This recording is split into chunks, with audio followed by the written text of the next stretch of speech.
April fool, না April fool এগুলো। বেশ, আগের দিন আমরা কি শিখেছি? আগের দিন আমরা দেখলাম যে ফ্রেজ কয় রকম হতে পারে। আমরা দেখলাম ফ্রেজ যত ধরনের পার্টস অফ স্পিচ হয়, ফ্রেজ ঠিক তত ধরনের হতে পারে। নাউন ফ্রেজ, প্রোনাউন আর নাউনটা একই, কারণ প্রোনাউনটা নাউনের পরিবর্তে বসে। Adjective phrase, adverb phrase, preposition phrase, conjunction phrase, interjection phrase. তো এই ফ্রেজটা শিখে আমাদের কাজটা কি হবে? ফ্রেজটা শিখে যদি আমরা এর পরে যদি কাজে না লাগাতে পারি, তাহলে শেখা না শেখা একই ব্যাপার, তাই নয়? তা আজকে দেখবো ফ্রেজটা শিখে আমাদের কাজটা কি হবে, ফ্রেজটা আমাদেরকে গ্রামারে কিভাবে হেল্প করবে অন্যান্য জিনিসগুলো আরো স্মুথলি করতে। ওই জন্য আমি কয়েকটা লাইভ এক্সাম্পল দিচ্ছি, যেগুলো তোমরা ক্লাস 10-এ পড়েছো। Gandhiji had been shot on his way to a prayer meeting. এটাকে অনেক সময় ভয়েস দিতে পারে, এটা জাস্ট একটা এক্সাম্পলের জন্য। এরকম তোমাদের বইয়ে হাজার হাজার, মানে শয়ে শয়ে এক্সাম্পল আছে। এখন একটা দুটো এক্সাম্পল বুঝতে পারলে সেগুলো বোঝা সহজ হয়ে যাবে। এখন এটাকে ভয়েস চেঞ্জ করতে গেলে আমরা কি কি দেখি? সাবজেক্ট, ভার্ব আর অবজেক্ট। সাবজেক্ট কাদেরকে নিয়ে গঠিত হয়? সাবজেক্ট সাধারণত নাউন বা প্রোনাউন হয়, আর অবজেক্টও তাই, নাউন বা প্রোনাউন। আর ভার্ব তো ভার্ব পড়ছেন।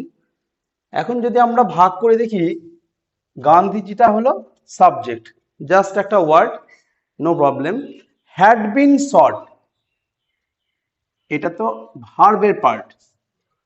On his way to a prayer meeting, এখন আমরা যদি এইটা দেখি, on his way to a prayer meeting, এখানে একটা জায়গা বলছে, তাহলে এটা কি বোঝাচ্ছে? এটা অ্যাডভার্ব বোঝাচ্ছে, তাই তো? তাহলে এটা অ্যাডভার্ব ফ্রেজ, এটা ভার্ব ফ্রেজ, আর এটা জাস্ট নাউন। তাহলে এটা সাবজেক্ট আর এটা ভার্ব হলো, কিন্তু এখানে আমাদের অবজেক্ট মিসিং, তাই তো? আর ভার্ব ফ্রেজটা যদি আমরা অ্যানালাইজ করি, তাহলে দেখতেই পাচ্ছি হ্যাড বিন শট নিশ্চয় প্যাসিভে আছে। হ্যাড যদি থাকে তাহলে হয় ভার্বের পিপি থাকবে, আর যদি তা না থাকে, বিন যদি থাকে, তাহলে এর সঙ্গে আইনজি থাকতো, নিশ্চয়ই এটা পিপিতে আছে। তাহলে এর সাবজেক্ট যখন মিসিং, আমাদেরকে সাবজেক্ট খুঁজতে হবে। আর সাবজেক্ট যদি নাই, তাহলে আমরা সামওয়ান দেবো।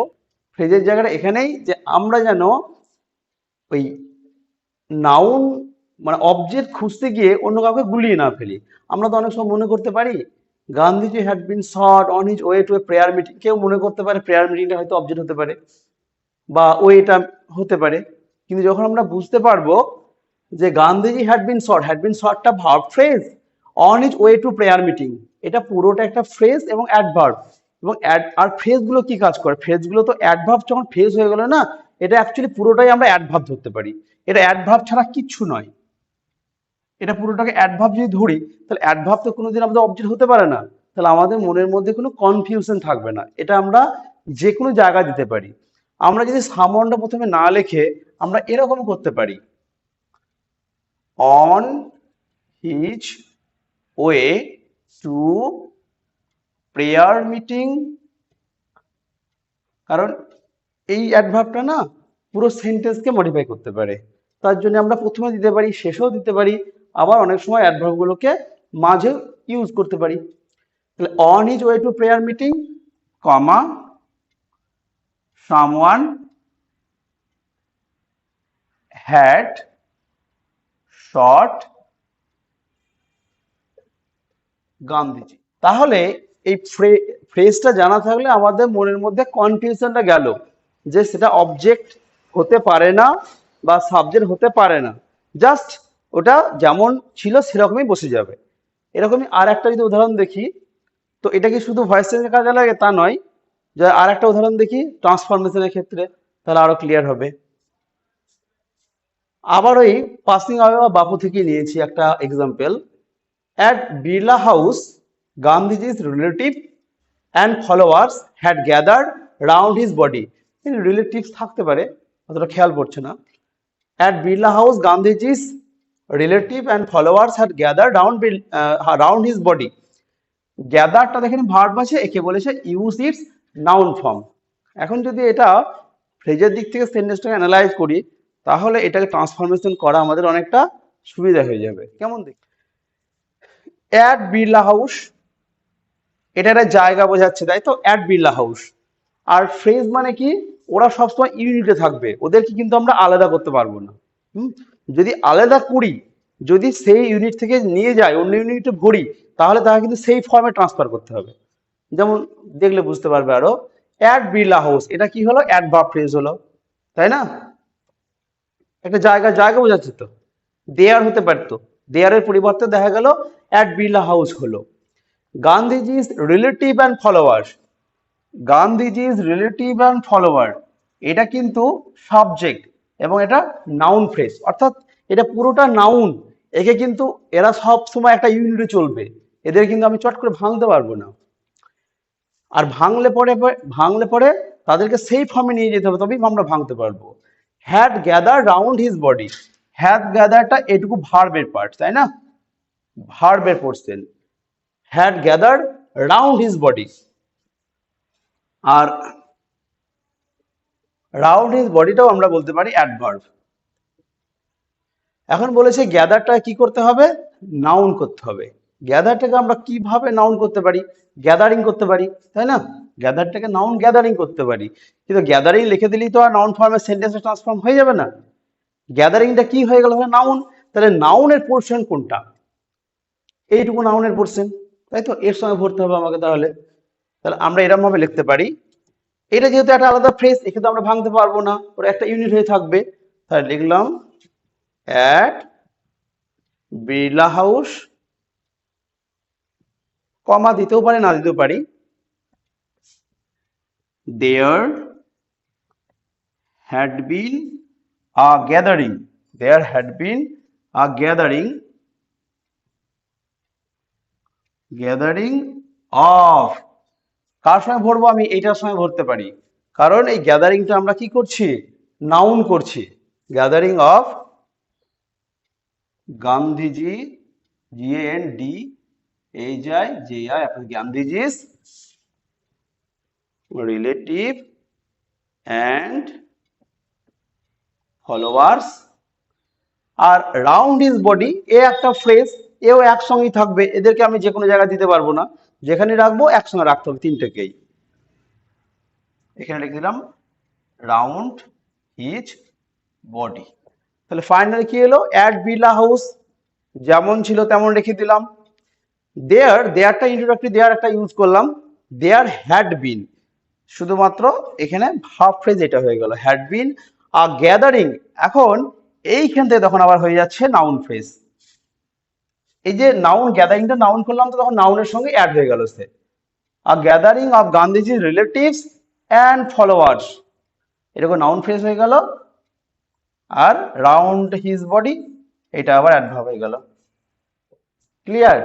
তাহলে আমরা যদি সেন্টেন্সটাকে ফ্রেজে ভাঙতে পারি, তাহলে আমাদের সেটাকে যে কোনো মানে সেন্টেন্সটাকে অ্যানালাইজ করতে আরো সহজ হয় আমাদের। এখন এই সেন্টেন্সটা দেখবো, যে ফ্রেজগুলো অ্যানালাইজ করলে সেন্টেন্সটা বুঝতে কতটা সুবিধা হচ্ছে এবং ট্রান্সফরমেশন করতে কতটা সুবিধা হচ্ছে।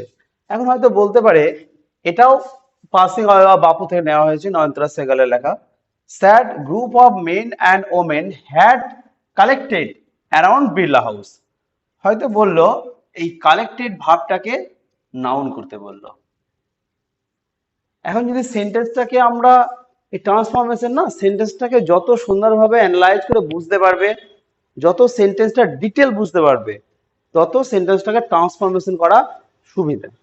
এখন যদি আমরা এটাকে ফ্রেজে ভাঙি, তাহলে এরম ভাবে ভাঙা যাবে, sad group of men and women, এই টুরালটা আমরা বলতে পারি নাউন ফ্রেজ, কারণ এটা সাবজেক্টের মতো কাজ করছে।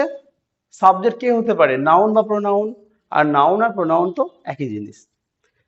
হ্যাড কালেক্টেড, এটুকু কি, ভার্ব, এর মধ্যে কনজাংশন আছে, নাউন আছে, অ্যাডজেক্টিভ আছে, কিন্তু টোটালি এটা একটা ফ্রেজ, এদেরকে আমরা সহজে কিন্তু আলাদা করতে পারবো না। তাই এটাকে আমরা টোটালি নাউন ধরতে পারি, নাউন হলো বা সাবজেক্ট হলো, আর এটুকু ভার্বের অংশ হলো, আর অ্যারাউন্ড বিড়লা হাউস এটা হয়ে গেল অ্যাডভার্ব। বা সেন্টেন্স কিচ্ছু নেই, নাউন আছে, ভার্ব আছে, আর অ্যাডভার্ব আছে। এখন কালেক্টেডটা তো ভার্ব, একে বলেছে নাউন করতে, কালেক্ট একটা নাউনের অংশ, নাউন করলে কি হয়? কালেকশন। তাহলে কালেকশনটা আমি কার সঙ্গে অ্যাড করতে পারি? যা কারোর সঙ্গে অ্যাড করতে পারি না তো, এই অ্যাডভার্বের সঙ্গে অ্যাড করতে পারবো? তা পারবো না, আমাকে করতে হলে এখানে করতে হবে। তাহলে আমরা করতে পারি একটা ইন্ট্রোডাক্টরি দেয়ার লাগিয়ে আমরা ভার্বটাকে এরকম ভাবে চেঞ্জ করতে পারি, there had been. Had been, just কালেক্টরটাকে আমি চেঞ্জ করছি আর কি। There had been a collection of, a collection of. এবার কার সঙ্গে যুক্ত হবে কালেকশনটা? নাউন ফ্রেজের সঙ্গে যুক্ত হবে। যেহেতু এ সাবজেক্ট অংশ ছিল, আর তো কোনো নাউন নেই, নাউন ফ্রেজ নেই, তাহলে কার সঙ্গে যুক্ত করবো? ওই ফ্রেজের সঙ্গে যুক্ত করতে হবে। কিন্তু এই ফ্রেজটাকে আমি আর ভাঙতে পারবো না। ফ্রেজগুলো একটা একটা করে ইউনিট, ওদেরকে ভাঙা কিন্তু কঠিন। There had been a collection of sad group of men and women. এখন অ্যারাউন্ড বিড়লা হাউস ওটা একটা ফ্রেজ, অ্যাডভার্ব ফ্রেজ, তো যে কোনো জায়গায় লেখা যেতে পারে। ওটা আমরা প্রথমেও দিতে পারতাম, যদি আমরা লিখতাম around Birla house there had been a collection of sad group of men and women, হতো। কিন্তু শেষে পড়ে আছে, শেষেই দিয়ে দেবো there had been a collection of sad group of men and women around Birla house, around Birla house. তাহলে এখানে কিরম দেখা যাচ্ছে? এটুকু হলো ভার্বের ফ্রেজ, এর introductory there. A collection of sad group of men and women, এইটুকু হয়ে গেল নাউন ফ্রেজ এবং সাবজেক্ট, আর এইটুকু হয়ে গেল অ্যাডভার্ব। ব্যাস। যত অ্যানালাইজ করতে আমাদের যতটা সুবিধা হবে, ফ্রেজটা জানা থাকলে তত আমাদের সেন্টেন্সটাকে একদম ডিপলি বুঝতে সুবিধা হবে। তাহলে ওটার সম্পর্কে পারসেপশন আরো ভালো হবে, আর ওটার উপর ওটাকে আমরা যেমন খুশি তখন তেমন ভাবে ট্রান্সফরমেশন করতে পারবো, প্রবলেম হবে না।